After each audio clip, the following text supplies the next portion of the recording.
Virar, né?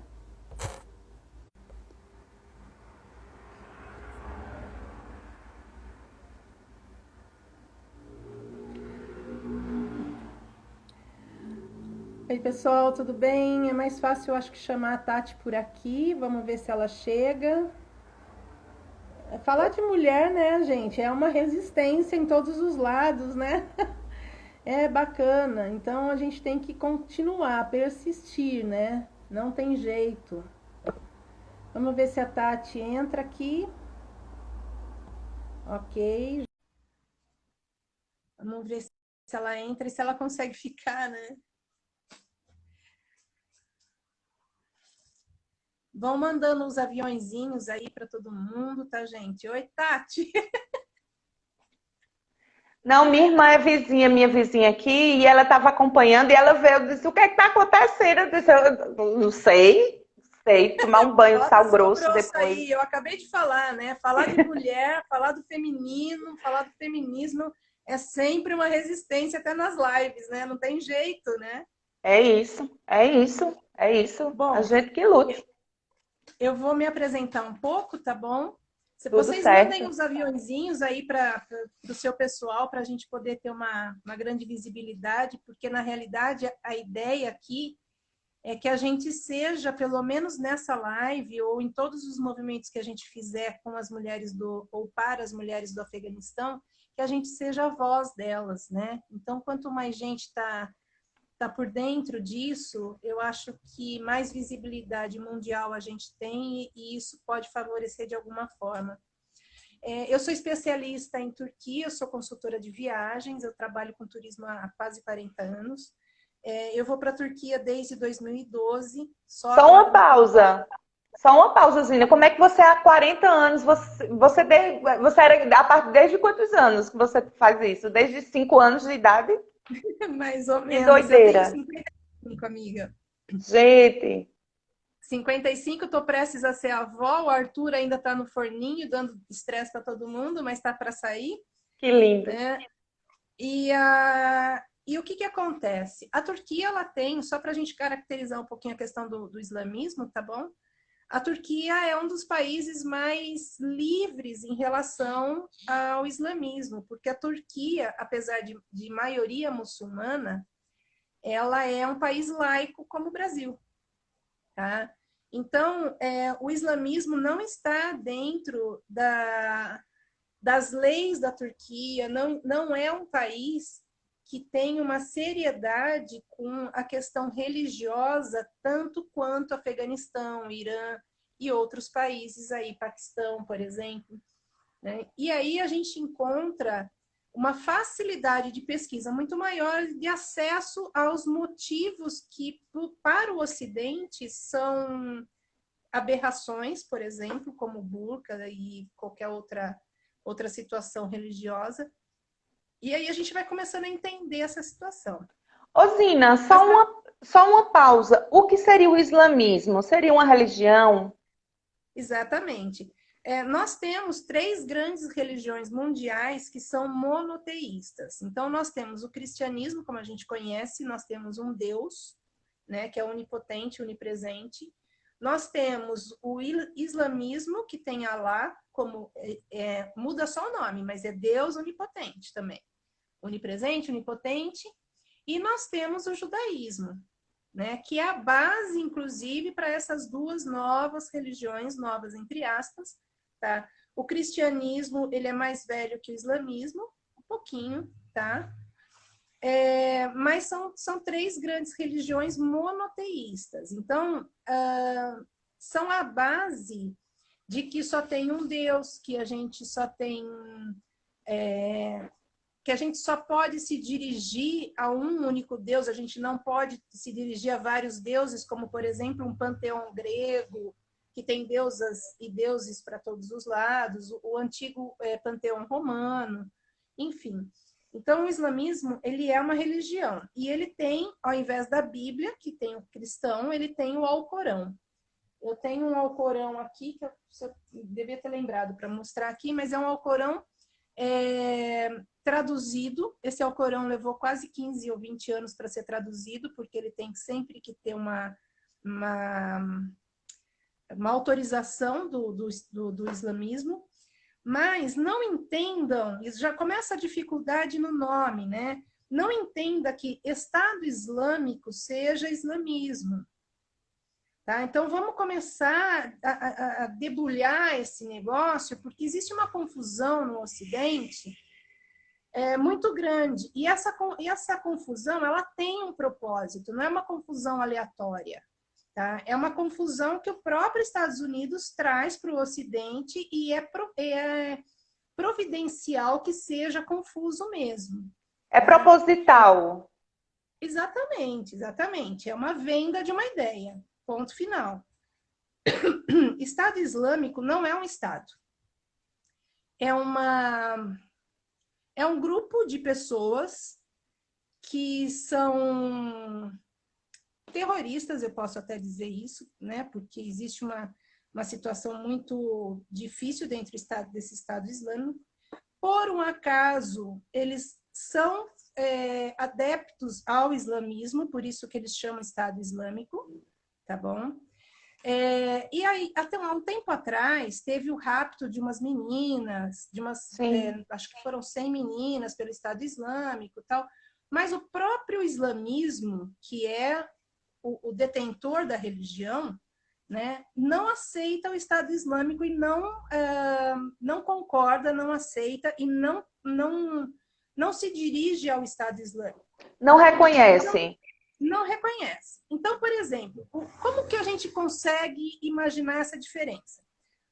No Brasil, nós temos o governo federal, mas nós temos Comando Vermelho, nós temos PCC, que são pessoas dentro desse guarda-chuva chamado Brasil, que atuam de forma extrema, né, de forma ilegal, né, e não são reconhecidos como governo.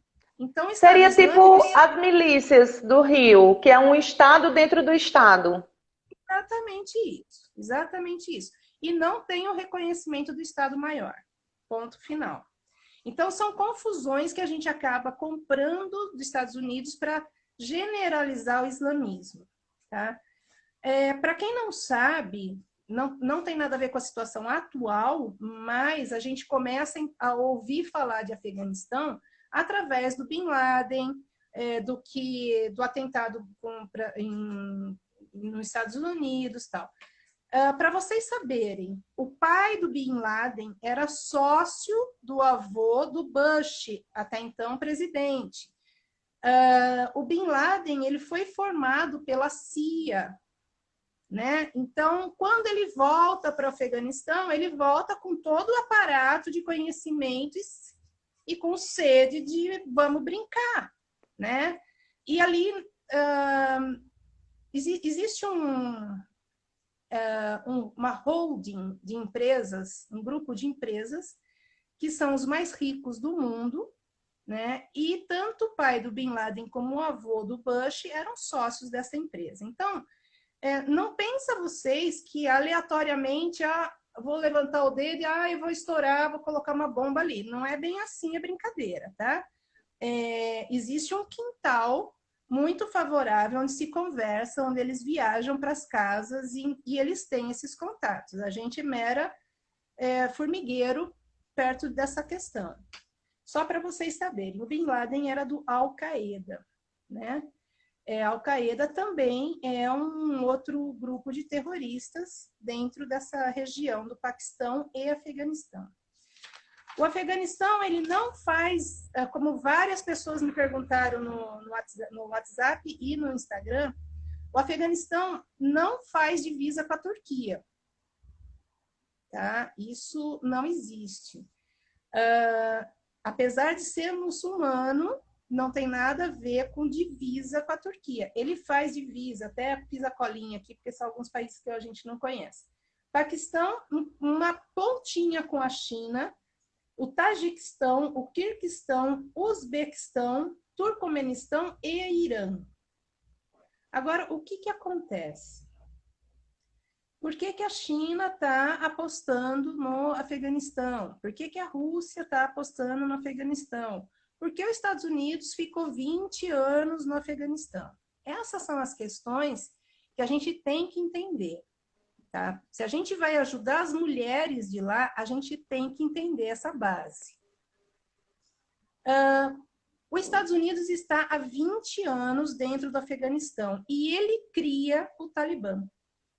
Sim, sim, eu estava Tá? até falando sobre isso, que quem fomentou, quem treinou e quem deu dinheiro para o Talibã foram os Estados Unidos, né? Quando o Afeganistão estava naquele... Que, na verdade, o objetivo dos Estados Unidos não era ajudar o Afeganistão, era tirar, era tirar a União Soviética dali. E ele Exatamente. treinou e fomentou isso, e aí deixou o país totalmente desgraçado e só foi se preocupar novamente com o Afeganistão quando Osama aparece, né? Quando Bin Laden aparece. Então, Exatamente. Exatamente. Porque o Bin Laden ele volta para o Afeganistão, ele não vivia ali, né? uhum, Afeganistão é um país muito difícil geograficamente falando, porque é um país extremamente montanhoso, ele não tem mar, ele tem vários rios e lagos, mas não tem mar, tá? E ele é muito árido, então não é qualquer vegetação que cresce ali, não. Ele tem uma dificuldade muito grande. Só que os habitantes ali são tribais, eles vêm de origens tribais. Diferente do Brasil, quando a gente fala nos povos originários, né, a gente não veio dos povos originários, a gente invadiu os povos originários e criou uma nova, um novo mundo aqui. Né? Tanto que a gente tem esse problema até hoje com a demarcação, enfim. O próprio afegão, ele nasce dessas tribos, e essa tribo, eu estava com o nome dela até agora, Pashtun. Pashtun é uma aldeia que ela tem, eu posso dizer que quase 90% das pessoas que moram ali no Afeganistão são provenientes dessa aldeia. Tá? E essa aldeia usava, por exemplo, eu vou misturar tudo aquilo que a gente está no e-book, tá? Vou fazer uma mistureba aí. Essa aldeia tinha como elite as mulheres que usavam burca. Porque burca não é um sinônimo de rejeição da mulher, de injúria para a mulher, não é nada disso. Ela inclusive, eu é acho tão. Desculpa, Zina, te interromper, porque Pode falar. foi uma das coisas do material que você mandou, né, do e-book que eu estava lendo, que para nós, mulheres ocidentais, a gente enxerga aquilo como uma opressão, como uma prisão. E não é, né? Não, não é uma escolha. Porque, assim, a burca, ela tem o primeiro significado dela, ela nasce aproximadamente no século XVIII, XIX, tá? A burca, ela é um sinônimo de elite. Então, só as mulheres da elite, de um fator socioeconômico maior que as outras pessoas, usavam burcas. Se a gente pensar, por exemplo, não é todo mundo que usa Gucci, não é todo mundo que usa, sei lá, não lembro as marcas, mas marcas famosas que o que você pagaria, sei lá, Zara. pagar 3 mil, né? Então, toda sociedade, ela tem uma elite. Se a gente pegar um pouco da sociedade do Egito, nós temos uma elite que usava batom, a cor do batom significava o degrau de ascensão, de hierarquia econômica dentro da sociedade. Então, tudo isso é uma questão de costume local. E nós, ocidentais, compramos a ideia dos Estados Unidos de que a burca era uma prisão, que era uma inferiorização da mulher. Não é isso. Nessa aldeia, nessa tribo Pashtun, por exemplo, o que acontece? Existe uma pegada no Alcorão que fala que as mulheres e os homens devem se comportar quando estão fora do seu ambiente familiar, por exemplo, de forma modesta.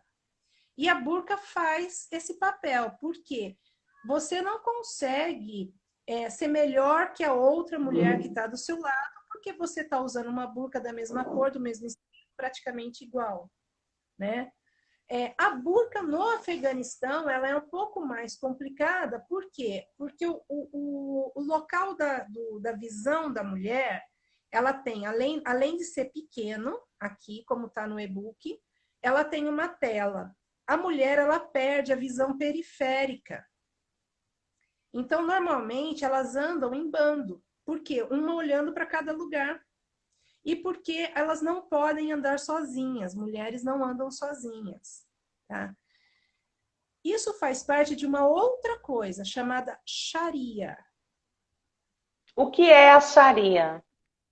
Porque a gente tem escutado muito essa palavra. Isso.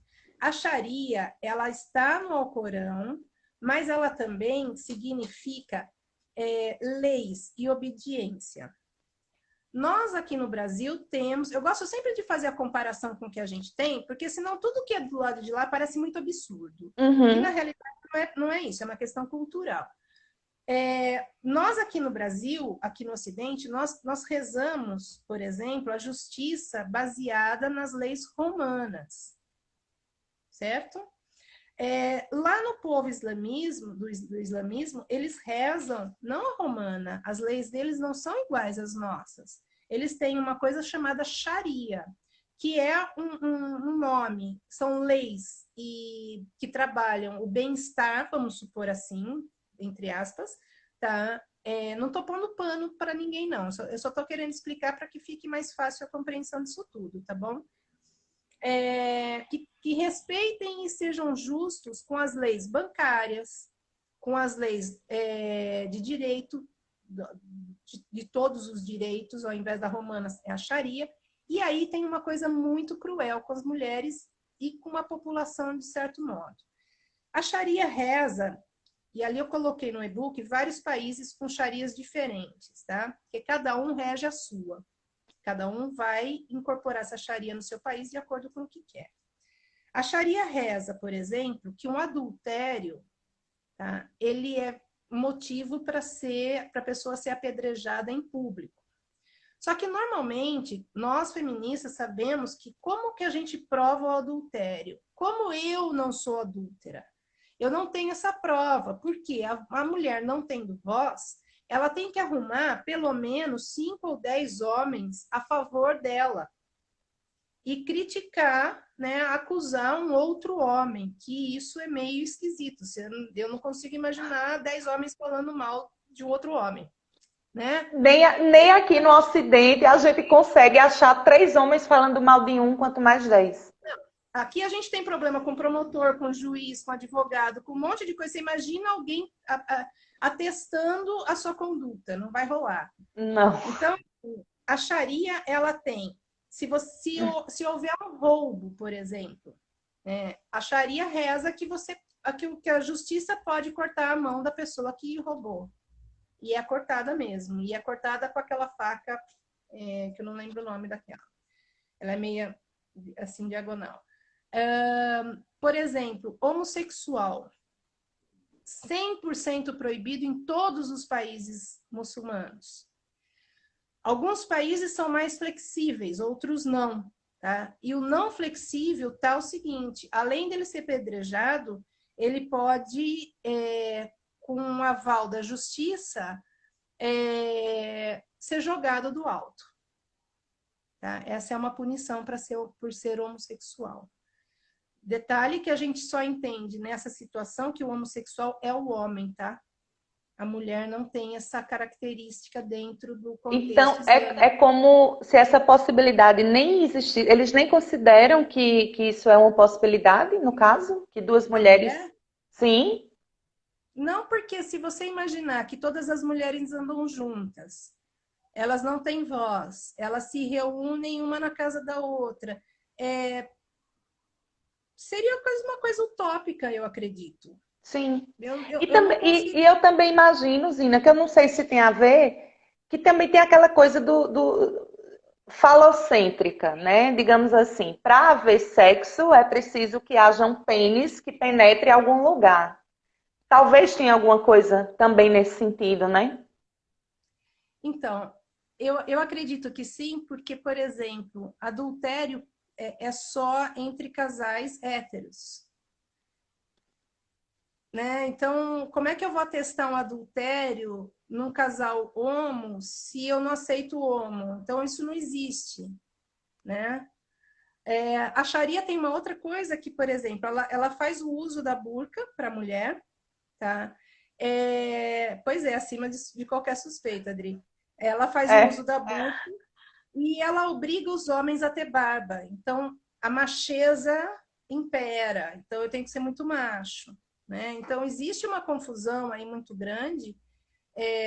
De repente, aquela ideia que a gente tinha no Brasil lá atrás, de que a pessoa se torna gay, qualquer coisa parecida, que existe, eu acho que esse ponto é um ponto que a gente vai demorar milhares aí de chão, assim, quilômetros para percorrer aí, tá? Mas enquanto a mulher, nós temos o seguinte: quando os Estados Unidos entra há 20 anos atrás, no Afegão, ele forma o Talibã para ser um grupo de homens potentes, poderosos, agressivos, para combater o mal ocidental, né? Tipo, vem vocês aqui porque a Al-Qaeda não vai rolar, a gente perde essa parada, então eu vou instruir esse povo aqui para brigar a favor dos Estados Unidos. Ok. Nesse sentido, os Estados Unidos, ele acaba formando uma situação mais perigosa, eu acho, que é o motivo do que está acontecendo agora. Por exemplo, todas as ONGs a favor das mulheres no Afeganistão, elas estão baseadas nos Estados Unidos. Todas. E Fica nós uma temos dependência, relatos. né? É uma dependência. Exato, exato, emocional, física, em todos os sentidos, tá? Eu tenho relatos aqui de mulheres que eram castigadas por mulheres, né? Então, essas mulheres das ONGs aprendiam a falar de uma certa forma nesse padrão de comportamento. Então, era uma briga entre as mulheres, mulher brigando com mulher, que é muito simples dos homens fazerem isso, né? Tipo, eu não posso lidar com esse bando de mulher, eu ponho uma contra a outra e fica tudo certo. Né? E a gente é muito besta cair nesse ponto. E aí, a gente tem um problema. Como ajudar essas mulheres hoje? Porque todas as ONGs são americanas e as americanas não estão mais podendo fazer nada no Afeganistão, porque o exército saiu. Apesar do Biden falar ontem que eles estão mandando de volta 7 mil soldados para organizar, entre aspas, o aeroporto, tá?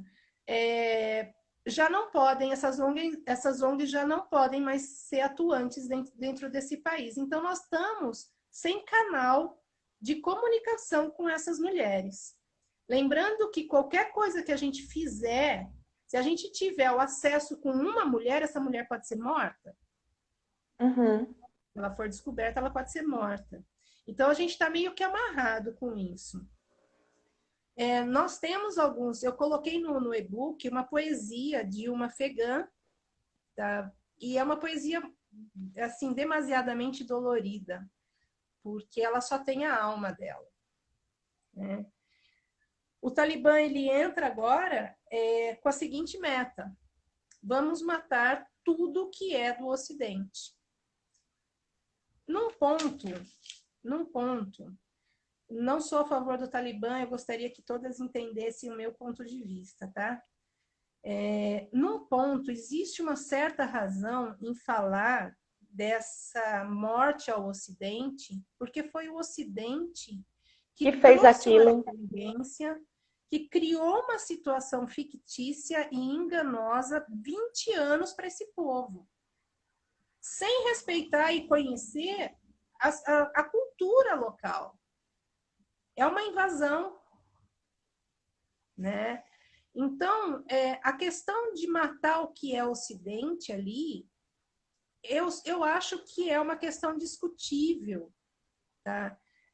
Porque imagina o seguinte, você está 20 anos no local, você nasce ou cresce nesse meio, você perde totalmente a identidade, achando que o molde de vida dos americanos é melhor que o seu, só que aquilo não cabe na sua questão cultural e você esquece toda a sua ancestralidade, todas as formas de viver daquele povo, que é um povo tribalista, né? Porque a grama do vizinho é mais legal, né? E como é que você fica nisso? Então, é uma questão que não dá para a gente olhar para essa situação simplesmente porque eu acho que a burca é uma coisa que me incomoda você como se você não usa. Aí a gente tem aquela coisa chamada lugar de fala, Sim, né? importantíssimo. Como é que eu posso ser ou ocupar esse lugar de fala se eu não vivo lá, se eu não tenho essa hereditariedade, se eu não faço parte desses costumes, né? Eu lembro uma vez, Ina, só te interrompendo mais uma vez, eu li uma matéria, já faz muitos anos, antes do Paraíba, eu acho que eu estava na faculdade ainda, de uma moça muçulmana que ela veio passar um intercâmbio e ela veio para o Brasil. Não lembro exatamente de qual país ela era. E ela achava uma opressão, uma agressão ter que andar depilada. Sim, Para ela sim, aquilo era opressor. Isso dói. Aí ela se perguntava, mas isso dói, sim, machuca. Eu não sim. gosto, eu não gosto de mostrar meu corpo. Isso me agride, me violenta ter que mostrar meu corpo. Então, do jeito que vocês estão me vendo e achando violento, eu estar com. E ela nem era a burca, era o lenço, né? É o Eu acho hijab. isso, eu acho violento ter que me submeter a um ritual de beleza que é doloroso para outras pessoas. Isso para mim é violento. Então, quando você Veja, fala em lugar de fala, é exatamente isso. exatamente. Veja, que moral que a gente tem para falar, né, de uma cultura que preserva a sua própria intelectualidade, a sua própria espiritualidade, deixando de mostrar o que é externo e fazendo questão que o externo mande na sua vida. Porque Uhum. veja só, eu acho extremamente agressivo morar no Brasil e de repente ver o carnaval, né, com roupas mínimas, a mulher fazendo vitrine para homens, né? Porque eu posso andar do jeito que eu quiser, mas uma coisa é eu escolher isso. Outra coisa está incutida na cultura de que no carnaval eu tenho que beber, eu tenho que beijar, eu tenho que transar, eu tenho que estar com o mínimo de roupa possível. Espera um pouco. Então, essas agressões, elas para mim, tá? Na minha visão de mulher, tá? Elas fazem parte de um machismo dos opostos, né? Sim, Uma coisa, as mulheres de burca, por exemplo, na Turquia, existem várias mulheres, não com essa burca fechada, né, como o Afeganistão, mas aquela mais aberta, com o rosto aberto, que é escolha, porque elas não são obrigadas a andar assim. E, por um outro lado, é a manutenção da fé delas. A gente aqui no Brasil esquece, é muito fácil o brasileiro ou a brasileira colocar o rabo em cima e sentar e não ver, né? Nós esquecemos, por exemplo, que nós temos religiões fundamentalistas no Brasil. sim, Quantas mulheres são obrigadas a usar saia, não poder depilar a perna, usar aquele cabelo até para baixo do bumbum, porque faz parte, porque o cabelo é isso, o cabelo é aquilo. Mas, na realidade, é uma escolha dela. Então, quem sou eu para julgar, né, a mulher colocada com burca, com hijab ou com isso, com aquilo? Não é meu lugar de fala.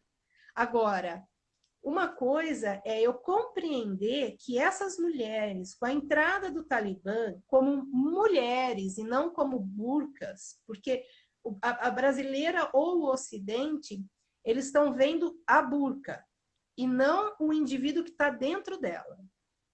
Tá? Então, tem uma autora que ela fala que as mulheres de burca viraram totem para o discurso da guerra ao terror, ao terrorismo. E, na realidade, não é isso que a gente tem que fazer.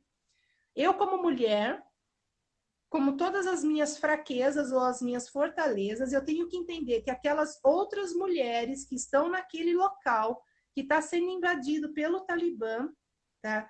Vão ser colocadas ou reduzidas ao casamento com os combatentes, porque é isso que eles estão exigindo, tá? Crianças a partir de 12 anos, por exemplo, eles estão sendo solicitadas para o casamento desses combatentes, tá? Nós vamos ter uma quantidade de estupro muito maior do que já existe, porque falar que não existe estupro é a coisa mais idiota do mundo, né? Se a gente aqui tão liberalzinho, a gente luta todos os dias incansavelmente, exausta contra tudo isso, você imagina num local desse, né? Então, o que a gente faz pela mulher? Então, a mulher é meu foco nesse sentido. Mas eu não posso, em momento nenhum, atribuir a minha opinião sobre usar burca, hijab ou qualquer outra coisa. Importante demais. E assim, eu acho que tem uns. Você falou bem que a burca acaba sendo o totem, né? É a vitrine. Inclusive, o card que eu fiz para falar dessa live são as mulheres de burca, porque aquilo é Sim. chocante, né? Mas existem outras violações que são extremamente graves e que são realmente a pauta, né? A preocupação é o medo de. Eu não sei se você viu, Zina, uma entrevista com uma prefeita lá do Afeganistão e ela falando: eu estou em casa, eu estou esperando virem me matar, porque eu sei que vão me matar. Não era a ministra da Educação? Acho que era a ministra. Isso. Ela estava, na realidade, ela estava no aeroporto, numa sala no aeroporto. Essa ministra da Educação foi a que recebeu a ordem de dispensar as meninas da escola, né, da faculdade. As meninas passam a não ter mais acesso a diploma, né? Então elas estudaram o que elas podiam e ponto final. O Talibã ele entra agora, por exemplo, as mulheres trabalham no Afeganistão, né? Eles estão substituindo as mulheres, por exemplo. Olha, você está aí no banco trabalhando de caixa, você volta para sua casa porque agora você está proibida de trabalhar, mas um homem da sua família pode te substituir. Veja só que diferença, porque a gente é qualificada pelas nossas qualificações, né? Então, se eu sou consultora de viagem, o que eu trabalho, com o que eu trabalho, o meu conhecimento te interessa. Nesse caso, não, é o gênero, né? Você, como mulher, não pode trabalhar, traga alguém da sua casa para trabalhar no seu lugar. O banco também engole a seco quem está trabalhando ali, se é competente ou não, ponto final, né? O Talibã, ele muda a vestimenta, né? Ele reitera essa questão da vestimenta, apesar de a ausência do Talibã, 65% das mulheres continuaram a usar burca por medo ou por tradição. Tá? Então, existem ainda aquelas retaliações, mas elas podiam peitar isso. Ele proíbe a televisão, a música, o cinema, e ele não permite mais que menina de 10 anos, até a partir de 10 anos, frequente escola. Tá? Então, obviamente, essa visão misógina, ela existe sim, ela é perigosa, muita mulher ali vai desaparecer, vai morrer, né? Nós vimos na televisão aquele enxame de pessoas em volta de avião americano, pessoas acabando caindo da roda do avião, e se não caísse ia morrer congelado, porque o avião sobe numa altitude que você congela ali, né? Então, essas pessoas estavam encarando essa morte porque se ficar, morre, e se for, morre por opção, né? Já não vejo mais como um suicídio, sim como um desespero. Uhum. E essa fragilidade que a mulher passa a ter, nós temos que lembrar que essas mulheres, nos anos 60, 70, elas não usavam burcas, elas iam para faculdades, elas dirigiam, elas tinham cargos, não, talvez não de diretoria, etc., muito alto, mas elas tinham cargos dentro das empresas, trabalhavam em empresas interessantes, e de repente chega essa instituição toda movendo elas contra a vontade delas. Então, vontade não é uma... Não dá para falar sobre isso. Então, como que a gente trabalha com isso? Como que a gente busca uma melhoria para essas mulheres? Eu acredito que elas perderam acesso à internet, tá? Porque quando entrou a Primavera Árabe, todo o espaço aéreo da Tunísia, todos os sinais de internet, de celulares foram cortados. No Egito também teve isso, e eu acredito que no Afeganistão a gente vai ter que contar com essa suposição, tá? E aí, o que fazer? É a pergunta, né? Eu não sei se você viu, o Talibã deu uma entrevista hoje. Não vi. Pronto, ele, inclusive, foi até os especialistas, né, os colunistas das TVs e tal, disseram que foi uma tentativa de mostrar para o mundo que que eles não são aquele Talibã, né, de 2001. Mas, ao mesmo tempo, ele, inclusive, teve um dos líderes talibãs, ele participou de um programa de TV e a apresentadora era uma mulher e ela não estava com a burca, né? Ela estava mostrando o rosto. Mas, assim, vamos mostrar ao mundo que nós somos diferentes daquele Talibã. Mas tem um porém, eles deixaram muito claro que as mulheres vão ser felizes, sim, porque elas vão estar cumprindo exatamente o que prega a religião, né? E essa dúvida que ficou no ar. Porque, assim como acontece, eu acho que em todas as religiões, tudo é uma questão de interpretação. Então, o próprio cristianismo aqui no Brasil, a Universal faz uma interpretação, a Assembleia de Deus faz uma interpretação. Padre Marcelo Rossi faz outra interpretação. E aí, eu pelo menos imagino, né, que elas vão ser felizes porque vão seguir a religião, nós não vamos oprimir, mas elas vão ter que seguir exatamente, e aí vai ser o exatamente na interpretação deles. Então, assim, apesar desse aceno, né, e essa tentativa de mostrar que eles não são aquele Talibã, eu acredito que são. Talvez eles tentem até uma maquiagem, né? Eles precisam de acordos, não sei. E aí, você falou da China, né? Por que que a Rússia estão fazendo esse movimento, né? E, inclusive, a fala da oficial da China nós vamos respeitar a escolha como se tivesse sido uma escolha que não foi. Então, isso tá. Eu tô meio confusa com essa tentativa aí. Vamos por partes. Sim, sim, que eu acabo. Não. É interessante sua fala, porque assim, é o que a gente tem para falar, é como a gente tá. Então vamos por partes.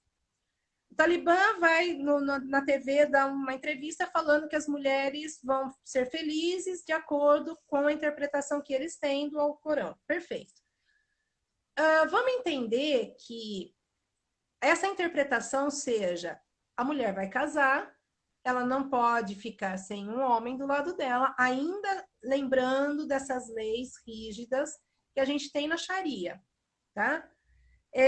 Ok. Mas isso não quer dizer que essa vida que ela se mate, que ela morra. Então, numa questão de sobrevivência, o que eu escolheria? Eu abaixaria a cabeça, rezaria essa Bíblia, esse livro, para eu poder sobreviver. Então, de alguma forma, nós temos a sobrevivência. Em segundo lugar, tanto China, Rússia como Estados Unidos, eles não são idiotas, né? Os idiotas somos nós, né? Ali é um lugar que tem petróleo. Ali é um lugar que tem urânio. Que são dois minerais, assim, que estão regendo o mundo, né? E a questão do petróleo no Afeganistão, por exemplo, é um petróleo bom, porque também tem essa questão, né? Existe, por exemplo, se a gente pensar no Azerbaijão, o Azerbaijão é uma região petrolífera. Só que o petróleo que sai do Azerbaijão não é tão bom quanto outros lugares. E o Afeganistão, ele tem o estado dele, ele tem muita dificuldade de reger isso. Então, supõe-se que potências como China, Rússia e Estados Unidos precisem estar lá para isso. Agora, a saída dos Estados Unidos abre para a Rússia e para a China. Aí é questão política, né? A China, querendo ou não, ela tem, acho que deve ser duas cidadezinhas que fazem divisa com o Afeganistão. Então, ela pode estar reclamando que ela está mais próxima. E nós temos que lembrar que o mundo, ele não é linear, né? Ele é uma questão cíclica, mas não é linear. E os Estados Unidos passa a começar a perder essa potência mundial, né? Existe uma derrocada dos Estados Unidos agora, aonde começa a chegar a China com muita sede, né? E com consistência. Então, existe esse medo do Ocidente e do Oriente, que foi exatamente o que os Estados Unidos coloca para a gente. Olha, vocês precisam ter medo, o Ocidente é melhor que o Oriente.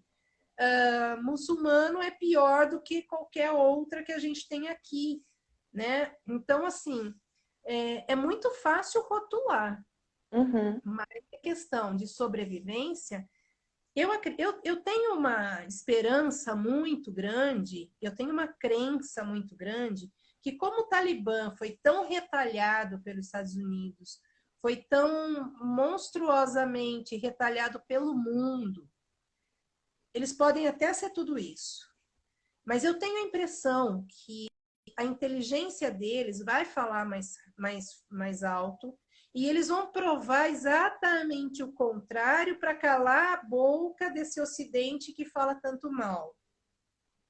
Eu tenho essa impressão, porque o que eu estava vendo de toda essa entrada do Talibã, por exemplo, em Cabul, as mortes aconteceram por pisoteamento, por desespero. Sim. Né? Eles, de alguma forma, eu quero muito acreditar nisso, entendeu? No que eu estou falando. De alguma forma, eles honraram, entre aspas, o que eles falaram, que eles não iam entrar com agressividade. Só que tem uma fala do líder atual do Talibã que ele coloca, vamos matar tudo que é Ocidente. É por isso que eu acredito que a inteligência deles vai superar e que eles vão fazer o contra dessa cartilha para que a gente cale essa boca. E se eles fizerem isso, nós temos uma ligeira segurança com essas mulheres. Isso casa muito com o que você falou sobre as mulheres. É uma questão de sobrevivência. Então, é possível, sim, né? Não é assim, eu me surpreendo, enquanto brasileira, eu me surpreendo todos os dias com o tamanho da burrice de quem nos governa. Mas eu acho que isso é uma coisa, talvez seja uma exceção, né? Uma pequena exceção. Ninguém é tão burro, ninguém é tão estúpido. Eles talvez, e vou pegar suas palavras, eu quero muito acreditar no que eu estou dizendo. Talvez eles tenham intenção, sim, vamos mostrar para os Estados Unidos, desgraçados, que nós somos totalmente capazes de tomar conta do nosso país, de trazer desenvolvimento, de que nós não vamos matar nossas mulheres, olha aí, foi o que vocês fizeram, estamos aqui ótimos. Então, eu quero acreditar, né? E Enfim, e assim, o que por mais que que eles tenham essa coisa da Sharia, do lado mais radical do islamismo, que eles façam sua própria interpretação do islamismo, eles precisam sobreviver enquanto país. Então, eu também não creio que eles vão simplesmente destruir um país inteiro a troco de quê?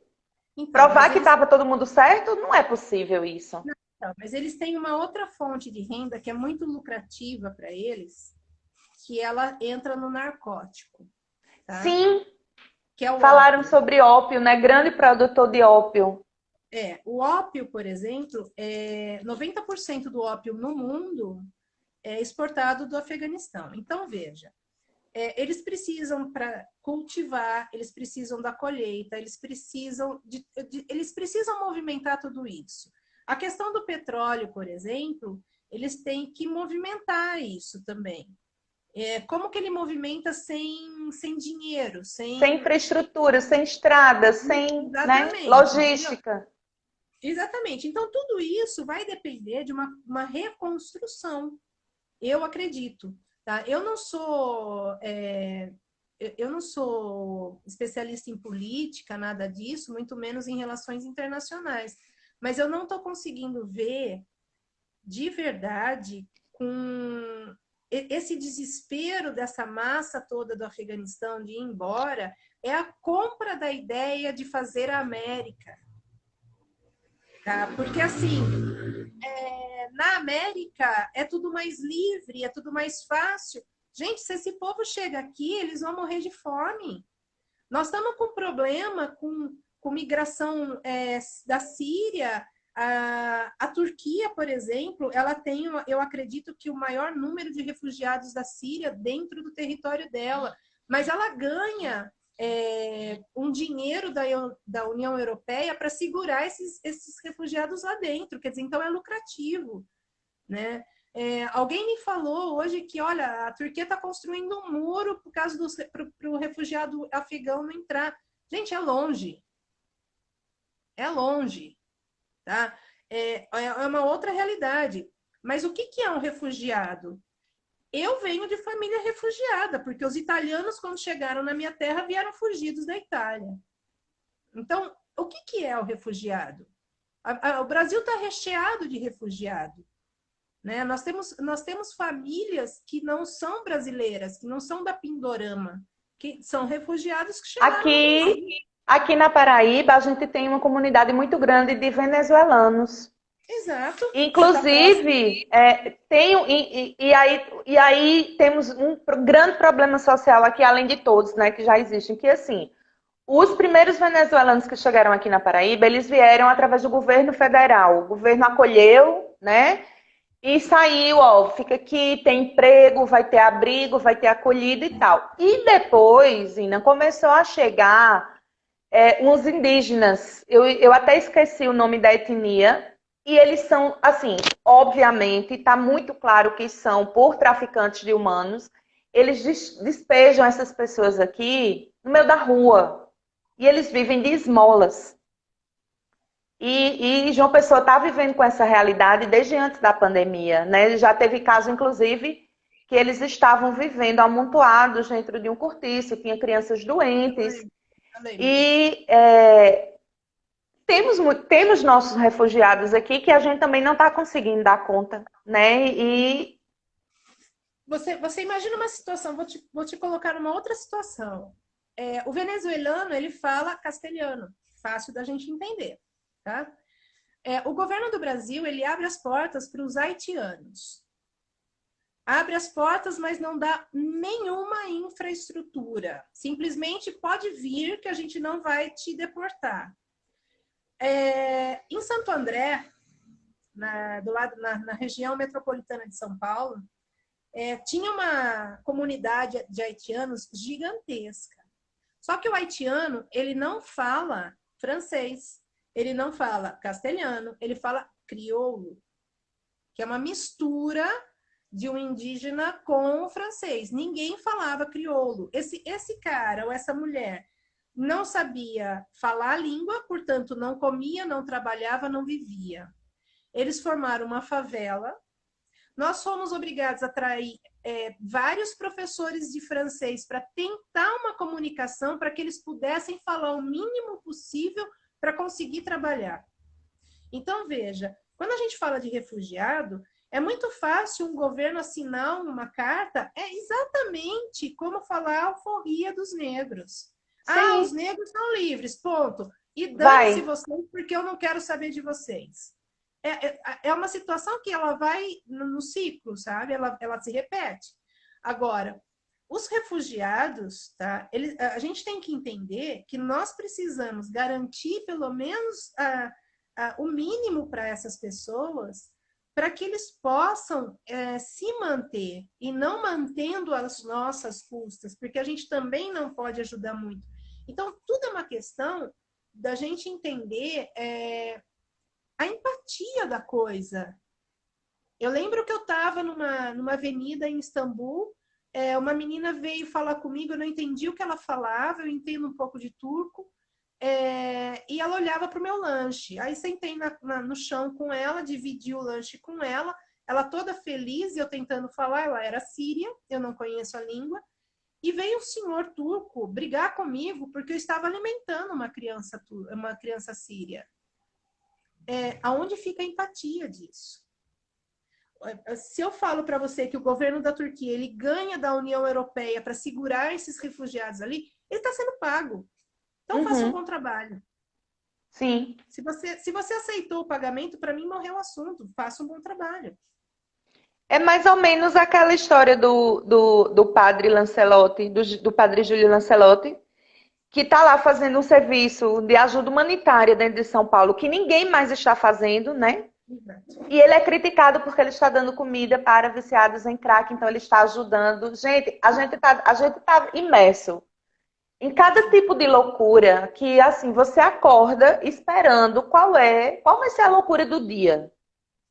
Né? Qual raiva você vai passar hoje? Porque a raiva de ontem, pode ter certeza, a de amanhã vai ser maior. E vai ser outra coisa. De ministro da Educação dizer que criança com deficiência atrapalha as outras. Ai, cara. Né? E a própria imprensa fazendo matéria de... Até você pode comer pão mofado... a ascensão do Nissim Miojo, gente, assim, não dá. Não dá. Todo dia é uma coisa. Eu vou pôr uma pilha na conversa. Você não acha que de tudo que a gente conversou, esse movimento exagerado ou exacerbado ou grande, tá? Sobre as mulheres do Afeganistão também não faz parte de uma publicidade dos Estados Unidos do porquê ele saiu, agora as mulheres vão se ferrar? Acredito sim. Acredito até porque... E aí eu trazendo para mim, como eu te disse, eu acho que numa das primeiras tentativas de live, o Afeganistão era um lugar muito distante, que eu pouquíssimo tinha ouvido falar, e a partir do 11 de setembro foi que começou a vir notícia dali. E o que vinha assim, né? A Tati Valéria, recém-saída da adolescência, né? Eram aquelas mulheres de burca. Então aquilo ficou pesado. Talvez até, e eu costumo dizer que apesar de me considerar feminista desde criancinha, mesmo sem saber o que era, foi na universidade que minha cabeça fez assim. Foi nesse mesmo período. Então, é possível, aí eu tenho que fazer uma análise, né, aqui no meu inconsciente, para ver se aquilo também não me ajudou. Porque, e veja a loucura, né, a doidice, que a gente fala muito aqui na Paraíba, a doidice. Nós mulheres paraibanas nordestinas, vivemos constantemente sob um manto machista, patriarcal e misógino. Mas o que incomodou aquela mocinha lá era a mulher de burca. Então, é a mesma coisa do barba-gato. Isso! Né? Vou tacar fogo. Barba-gato eu não posso, né? O que eu vejo é assim, nós temos sim que ser as vozes delas, ok. Eu acho que isso é uma questão do feminismo, de ser da sororidade, Sim. tá? Mas a gente não pode esquecer que os Estados Unidos usou por muitos anos, por 20 anos, essas mulheres como referência da guerra do terror. Então, Sim. assim, vamos entender, vamos ponderar, tá? O que eu posso fazer? Eu posso continuar falando para desmistificar essa coisa? Posso. Para mim, Zina, foi muito difícil entender que a burca não era um sinônimo de machismo. Foi muito difícil, até que caiu minha ficha. Ok. Então, como que eu posso trabalhar por elas? Desmistificando cada dia, cada vez mais, formar uma hashtag brasileiras em prol a mulheres afegãs, qualquer coisa parecida. Ok. Porque eu não tenho mais, a gente não tem esse acesso, a gente não sabe qual vai ser o próximo acesso que elas vão ter. Se você prestou atenção naquela entrevista da ministra da Educação, olha o inglês dela. Então, são mulheres muito fortes, muito guerreiras, muito determinadas. Elas estudam sim, mesmo que sejam escondidas, elas têm esse apetite do saber, sim. Sem contar que elas têm a sabedoria ancestral delas, muito forte. Né? Então, não vamos subjugar a mulher. A vestimenta dela, é a opção dela. Né? Eu assim não sei. Como eu estou de dia... Eu botei até esse vídeo, e aí eu peguei de uma página que eu sigo, e ela das mulheres protestando, e elas estavam lá com o cartaz, né? E eu fiquei, e é tudo isso aí, a propaganda, o marketing e tal. Eu disse, meu Deus, essas mulheres vão ser assassinadas, meu Deus, sai daí, sua louca. E não. Então, e assim, a gente parar, porque nós temos, apesar de sermos brasileiros, complexo vira-lata, a gente tem essa impressão que o Ocidente sempre é muito melhor do que o Oriente, né? Crescemos com esse imaginário. E a gente acha que a gente sempre estamos sempre melhores, temos sempre a solução, apesar que não, né? E eu vi algumas meninas falando, principalmente no Twitter, sobre isso, sobre vamos procurar saber de que forma, exatamente isso que você está dizendo, de que forma podemos fazer alguma coisa, do que é que elas estão precisando e que nós podemos fazer.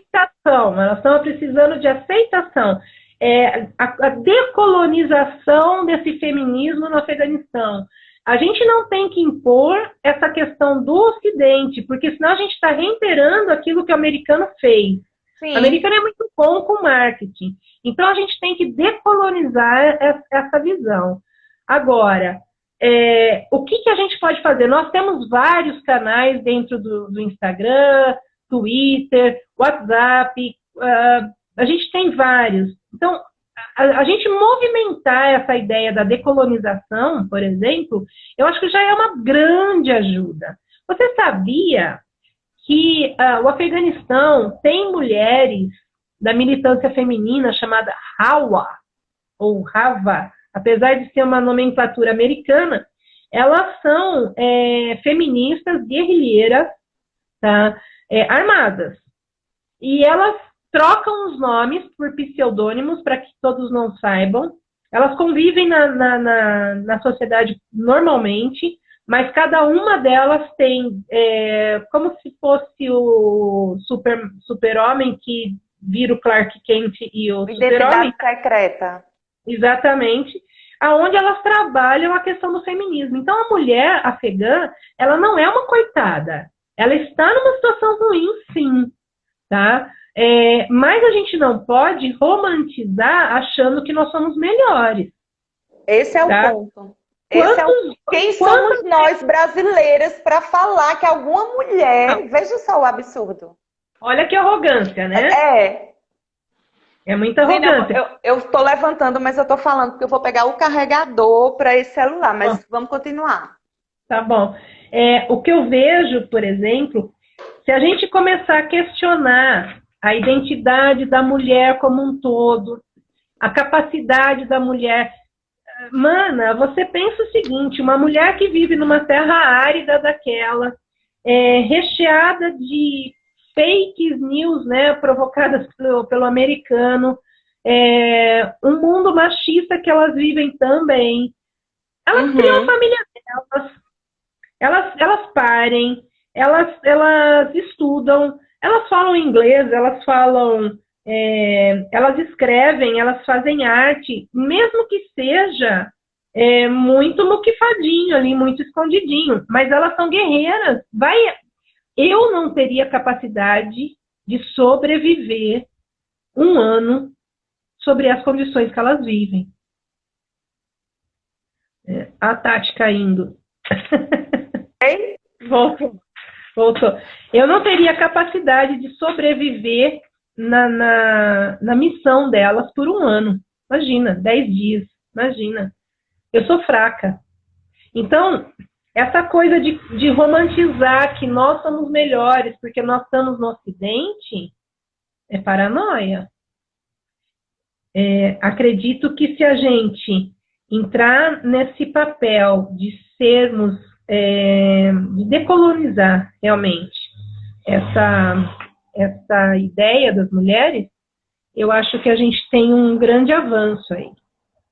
Alguém sabe o que significa decolonizar? A Tati caiu, gente. Eu chamo ela já. Nós temos essa palavra muito usada na questão do racismo, né? Na questão dos negros, da colonização, que faz com que a gente veja o mundo de uma forma totalmente caótica e errada, talvez. E aí a gente tem uma questão com o Afeganistão e com essas mulheres, que também é a decolonização. O que é a decolonização? Parar de enxergar o mundo como esse olhar capitalista. Parar de olhar para esse mundo como se só o meu fosse certo.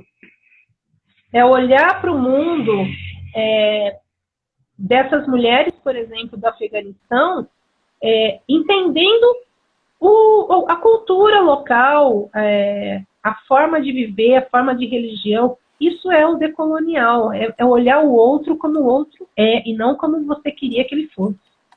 Né? Que liberdade eu tenho, de fato, sendo uma mulher do Brasil que usa internet para tudo quanto é lado, eu tenho notebook, eu tenho celular, mas eu estou sendo vigiada.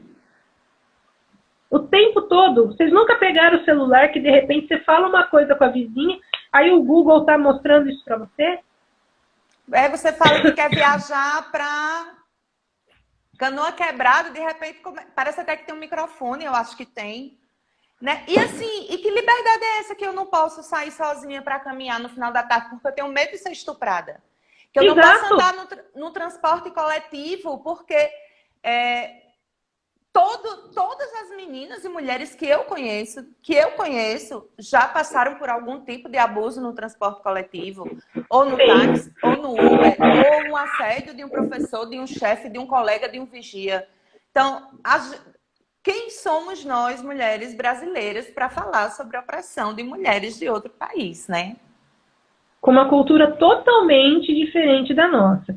Olha, eu fui num café.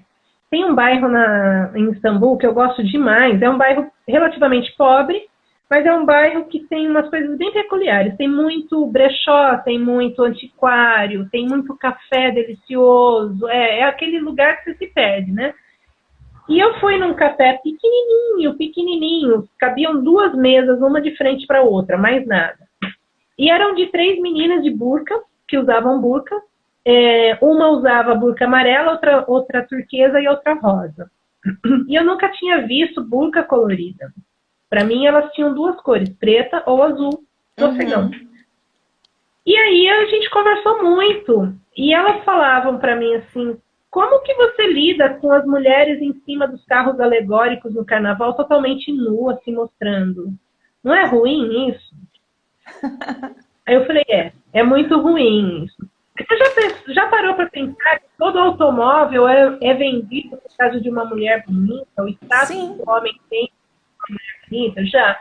Então, As nossas burcas, ninguém sabe o que tem por baixo. E a gente só mostra para quem a gente quer. Elas podem escolher, a gente não. Uhum. Então, foi uma conversa muito interessante, porque elas me fizeram entender.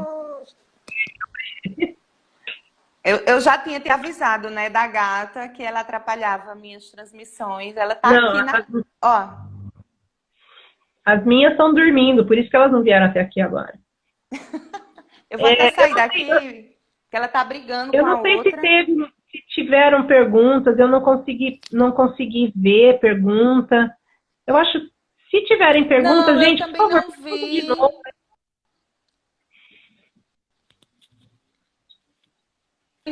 Não vi perguntas. E assim, eu também tenho que confessar, porque eu, mesmo com óculos, eu consigo ver mais. Ó, tenho que fazer assim para ver quem é que tá. Vi que entrou minha mãe é minha fã número 1. Vi que entrou minha irmã. Daiane participou da live comigo naquela vez. Entrou minha filha também, mas acho que minha filha já saiu. Entrou a Adriana, as meninas do Bazar estão por aí também. Vai ficar gravado a live para que a gente possa colocar no YouTube e tal. Eu acho que a gente poderia, por exemplo, criar a Turquia, as meninas da Turquia, as artistas da Turquia, elas criaram uma hashtag turcas pelas mulheres afegãs. Eu acho que a gente poderia colocar brasileiras pelas mulheres afegãs. A gente pode fazer uma hashtag em português e uma hashtag em... afegão? Não. Eu não sei qual é. Inglês. Inglês, certo. O inglês, querendo ou não, ele é Adai. Linda, maravilhosa você. O inglês, querendo ou não, é uma língua que a gente, onde vai, a gente fala, a gente tem ela. Né? Ela passa a ser meio que universal aí. E o afegão, por ter sido tomado pelos Estados Unidos por 20 anos, também tem uma facilidade com o inglês. Sim. Então, eu acho que a gente poderia fazer 2 hashtags brasileiras pelas meninas de afegãs e fazê-la em inglês. Vamos combinar assim, Zina. Você vai postar, né? Você vai deixar a live salva no feed. E aí você já pode colocar as hashtags, que aí eu compartilho também no meu. E tudo que eu for colocar a partir de agora, em relação às mulheres afegãs, aí eu já começo a usar e já vamos espalhar. Vamos usar não só para esse tema, mas tudo que a gente falar sobre o feminismo, por exemplo, perfeito. A gente coloca as hashtags, porque na realidade nós estamos falando sobre as mulheres, não importa onde elas estão. Né? Perfeito. Eu acho que vale a pena, é uma forma da gente dar voz para elas, é uma forma da gente se sentir útil nessa causa, não necessariamente entendendo a cultura delas e a necessidade delas, mas entendendo que nós estamos por elas. Sim. Eu acho que vale a pena. Então, o Bazar também pode usar em todas as postagens a hashtag, eu acho que vai ser bem legal, e a gente começa a dar vida para isso. Eu super topo.